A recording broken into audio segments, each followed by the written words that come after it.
Hello friends, today we will start COCOMO model. COCOMO model क्या होता है? Constructive CO का means cost model, constructive cost model. इससे पहले हमने SPP पढ़ा है जिसमें हमने प्रोजेक्ट की प्लानिंग के बारे में हमने पढ़ा था कि प्रोजेक्ट बनाते समय क्या क्या प्लानिंग करनी है। नेक्स्ट टॉपिक हम पढ़ रहे हैं कंस्ट्रक्टिव कॉस्ट मॉडल। इसमें हम क्या पढ़ेंगे कि सॉफ्टवेयर बनाने के टाइम हमें क्या क्या कॉस्ट लग रही है, इन सब के बारे में ये शेड्यूल तैयार करते हैं, मॉड्यूल तैयार करते हैं। It is A regression model based on LOC। LOC means number of line of code, कि हम मॉडल किस बेस पे होता है, नंबर ऑफ लाइन कोड, कि किसने कितना कोड किया है। It is a procedural cost estimates model for software project and often use as a process of reliability preceding the various parameter. इसमें हम देखते हैं कि कितना कॉस्ट, हमें कितना कॉस्ट लग रहा है, ये सब क्या है, सॉफ्टवेयर प्रोजेक्ट के बारे में हम इसमें देखते हैं। Associate with making a project such as size, effort, cost, time and quality. सबसे पहले क्या होता है कि सॉफ्टवेयर बनाने के टाइम उसमें देखा जाता है कि कितना एफर्ट लगेगा, हमें कितने सॉफ्टवेयर डेवलपर की ज़रूरत है, कितने टेस्टिंग वाले की ज़रूरत है, कितना कॉस्ट लग रहा है, कितना एफर्ट लग रहा है, कितना टाइम लग रहा है, क्या हम क्वालिटी प्रोवाइड करेंगे, ये सब क्या है पहले रीशेड्यूल होता है। एफर्ट क्या होता है, amount of labour that will be required to complete a task, कि जो लेबर है, जो डेवलपर है, उनको क्या करते हैं, अमाउंट मतलब कुछ अमाउंट देते हैं जिससे कंप्लीट हो टास्क को कंप्लीट करने के लिए अमाउंट देंगे उनको, उनकी पे देंगे। It is A measure in person month unit. ये जो मेज़र होता है ये पर पर्सन कितने मंथ, ये यूनिट के हिसाब से होता है कि पर पर्सन को कितने मंथ में कितना पे करना है। ये हमारा एफर्ट होता है कि इसने इतना काम किया तो इसको इतनी अमाउंट मिलेगी। नेक्स्ट है शेड्यूल। ये सब हम मॉडल में तैयार करते हैं कि इसने इतना काम करेगा, जो डेवलपर होगा वो इसमें काम करेगा, जितना एफर्ट लगाएगा उसकी उतनी पे वो मॉडल में रेडी करके देंगे। नेक्स्ट है शेड्यूल।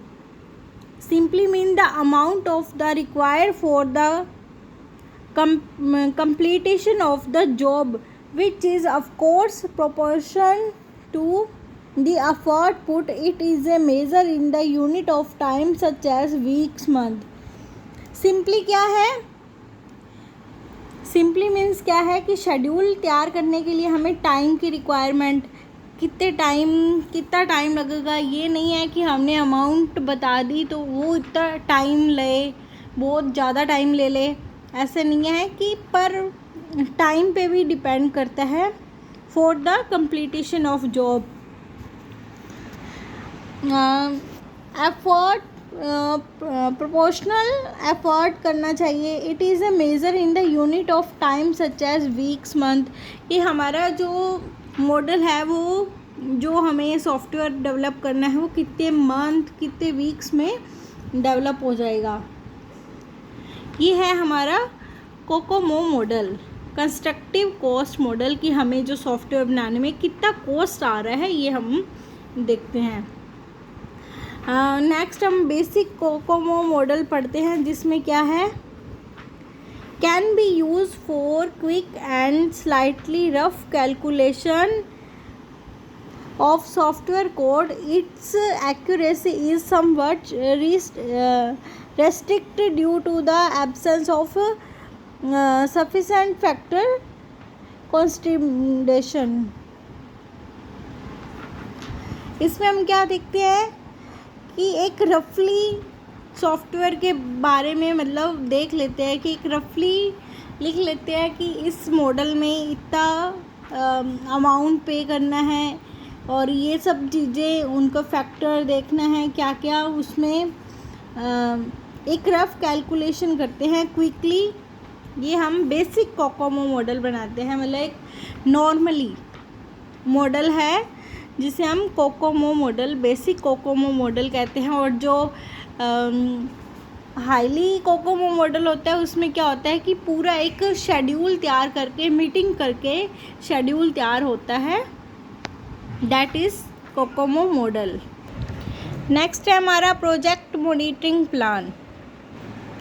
इसमें हम देखते हैं कि प्रोजेक्ट मॉनिटरिंग प्लान में कि जो डेवलप किया है हमने, जो सॉफ्टवेयर डेवलप किया है उसे उसमें कोई एरर ना हो, ये सब क्या करते हैं, मॉनिटरिंग करते हैं। मतलब एक वे है, प्रोसेस करने का वे है जिसे पूरी टीम में मतलब दिखा दिया जाता है कि हमने ये सब कुछ किया है, इसमें कोई एरर नहीं है।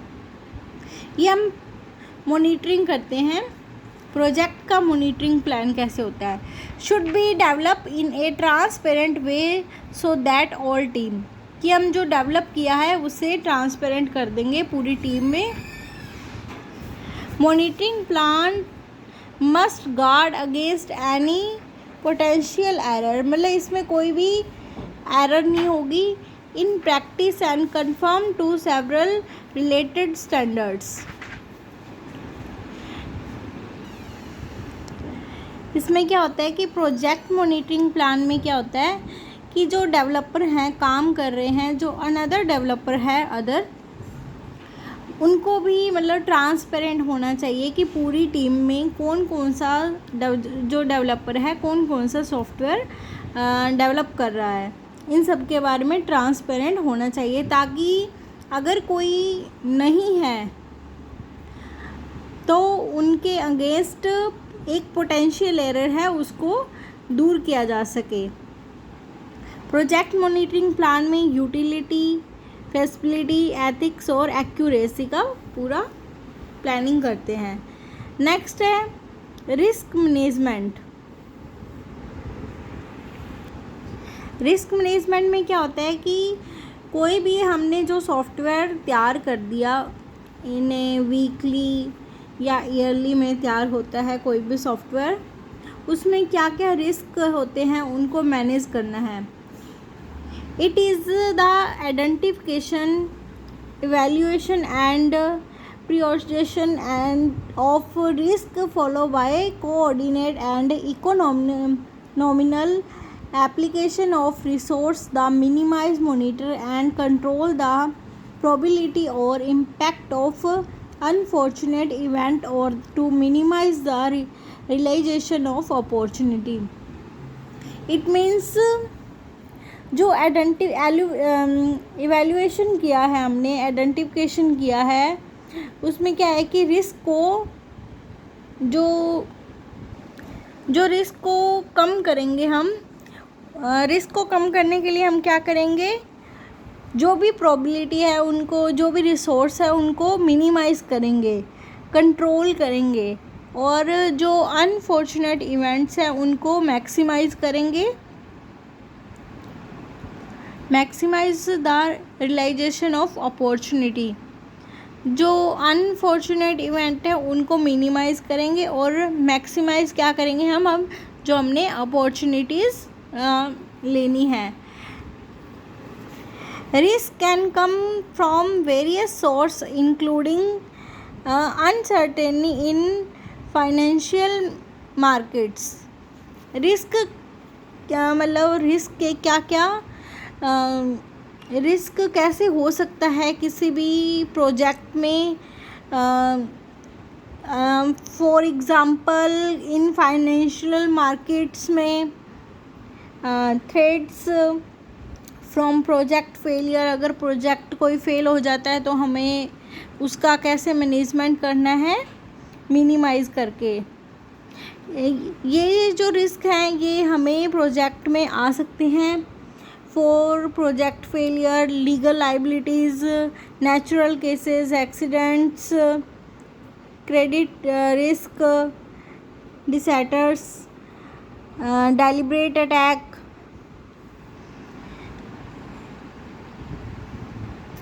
from an adversary or event or certain or unpredictable root cause, ये सब हम क्या है रिस्क को, ये जो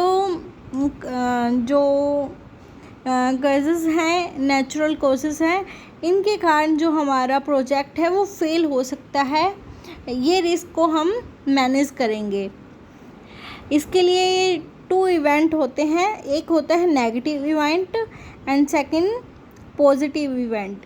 नेगेटिव इवेंट क्या होता है कि जो क्लासिफाइड होता है रिस्क को क्लासिफाइड एज रिस्क, और जो पॉजिटिव इवेंट होता है वो क्या होता है, क्लासिफाइड एज अपॉर्चुनिटी, कि हमने क्या क्या अपॉर्चुनिटी की है, ये हमारा पॉजिटिव इवेंट्स है।